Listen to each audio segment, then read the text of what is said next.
I moved to Whispering Pines a few years ago. It's a quaint, secluded town nestled deep within the forest, far away from the noise and chaos of the city. I thought it would be the perfect place to start fresh, to find some peace. Little did I know, Whispering Pines had its own dark secrets. The house I bought was old, but it had character. It stood at the edge of the forest, with an overgrown garden and ivy crawling up the stone walls. The locals said it was one of the oldest houses in town, built long before anyone could remember. They also told me it had been empty for decades. I should have listened to their warnings. The first few weeks were blissful. I spent my days fixing up the house, gardening, and exploring the forest. At night, I would sit by the fireplace, reading or just enjoying the quiet. But then, the whispers started. At first, I thought it was just the wind rustling through the trees. But soon, I realized it was more than that.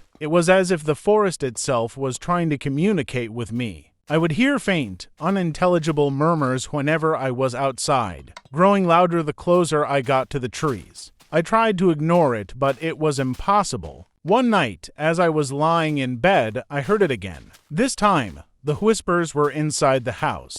They were coming from the walls, from the floor, from everywhere. I sat up, heart pounding, and listened. It was like a chorus of voices, all speaking at once, but I couldn't understand a word. I barely slept that night. The next day, I asked around town if anyone else had experienced anything strange. The townsfolk were tight-lipped, but I could see the fear in their eyes. Finally, an old man named Henry pulled me aside. "There's a reason no one lives in that house," he said. "They say it's haunted by the spirits of those who disappeared in the forest. Many have gone in, but few have come out." I laughed it off at the time, but deep down, I felt a chill run through me. I thanked Henry and went back to my house, trying to convince myself it was all just superstition. That night, the whispers returned, louder and more persistent than ever. Desperate for sleep, I decided to take a walk to clear my head. I grabbed a flashlight and headed into the forest.